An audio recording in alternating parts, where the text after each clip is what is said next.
to just do a quick setup now that I've got most things perfected.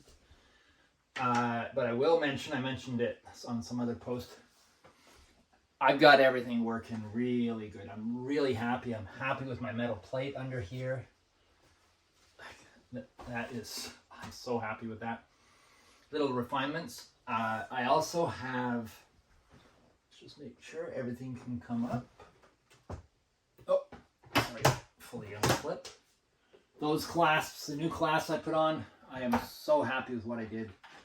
I'm actually kind of surprised I figured it out, to be really honest. I swear it was not me, it was me. I've been doing an experiment I'll share with you while I'm hooking all this, but I've been doing a real experiment out of necessity, I would say, but you know, after my 2 years at this point, I have some really difficult, challenging times, as you could imagine, anyone could imagine, with the, I'll use the word loss of Raven. And I've really gone back into listening to a lot of Advaita Vedanta teachings, especially of Muji. Raven and I love listening to Muji and a few other speakers, but Muji is kind of my favorite, and I've been back really headstrong listening to him, or heart strong listening to him, I should say. And it's really, really helping. And he said that if when you reach this certain level, it's not one level where all your thoughts and conditionings are like clouds in front of the sun. He said that, I have to sand that a bit. He said that as you clear this stuff, look at this. This is my new mechanism to stop this from coming down. That was flipping down when it was upside down and hooking on things. So now I just pull out. This is not going to be the thing. I'm going to get a little brass rod that slides through there that looks really cool. But it's basically 3 eyelets. And I just slide a little thing through. I put these on. They don't actually clip anything. I just use them as decoration. I had them. I thought, yeah, let's do it. These are my clasps. I love them. They're not the most ornate thing. I wish some point maybe I'll replace them with some beautiful brass ones, but for now they are holding their weight and I'm loving it.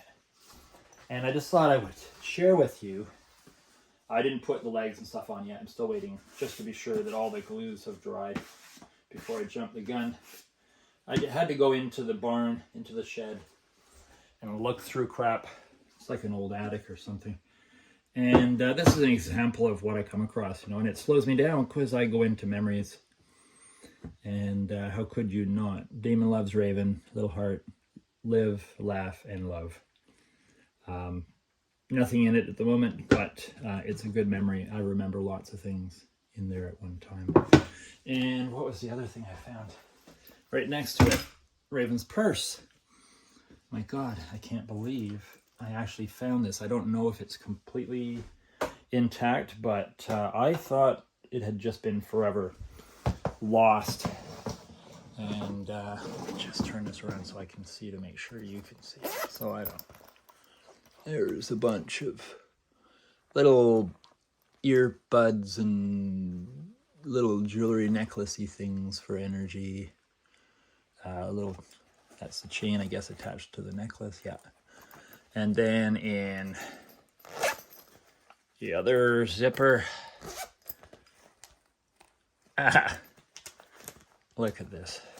It would have been Raven's last little vapes that she would have had just before she stopped using them.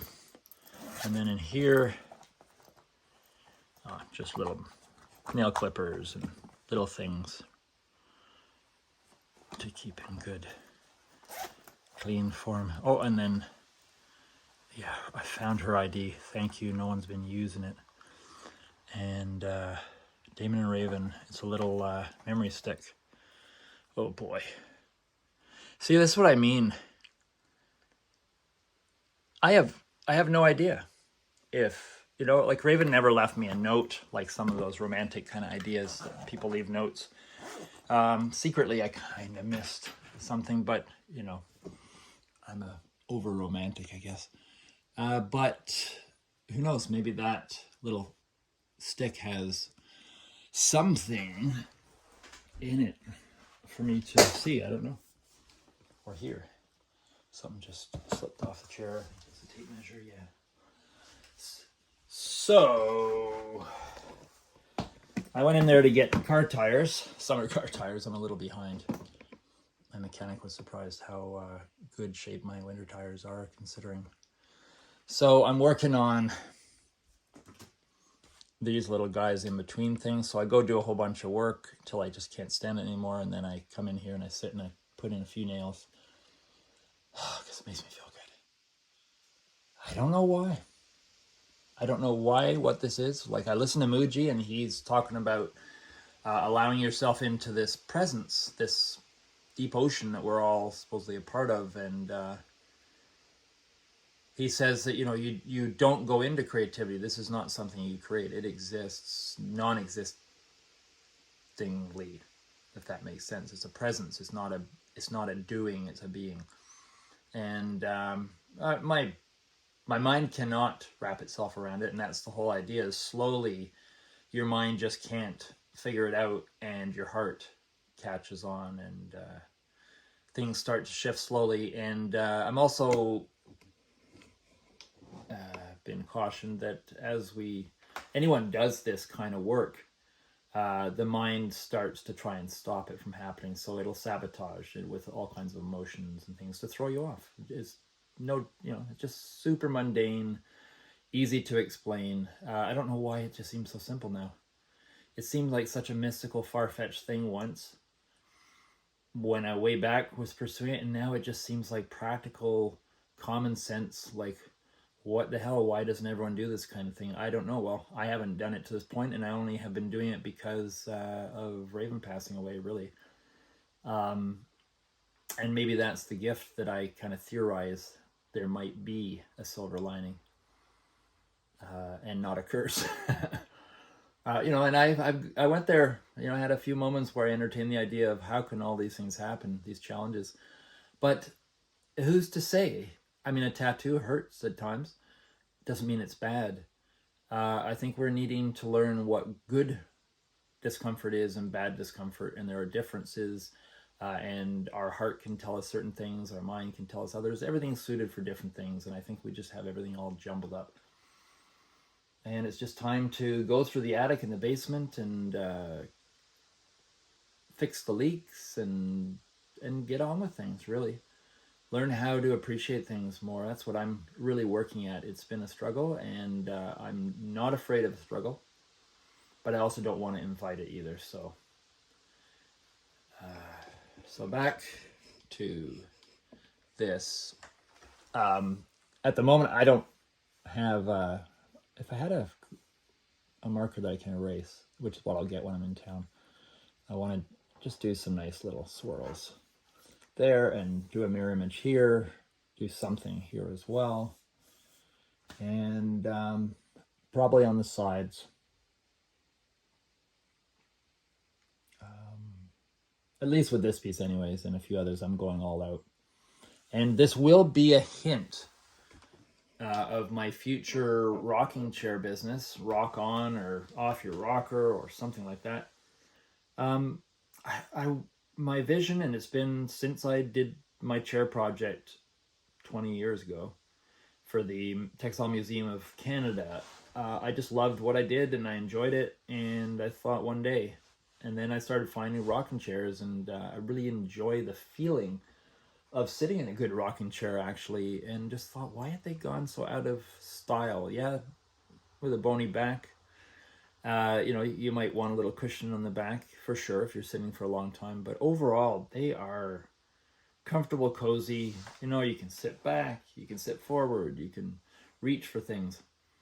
So I just got inspired, and I've had access and collected them over the years. And one day when I have the time, like so many things, when I'm out of debt and I've bought my freedom, cleared Raven's name and all that cool romantic jazz, I am going to, my semi-retirement project will be to customize rocking chairs and sell them, and to customize other things. I think what a great Fish dip into the past of phenomenal furniture, but that might be a little dated or a little bit worn, and use creativity and just completely reinvent, in some cases, these pieces, but holding on to their memory and their stability and their beauty and honoring that. And I think so on an energetic level, embracing it makes me think of Cuba. You know, they rebuild everything, and I think we could get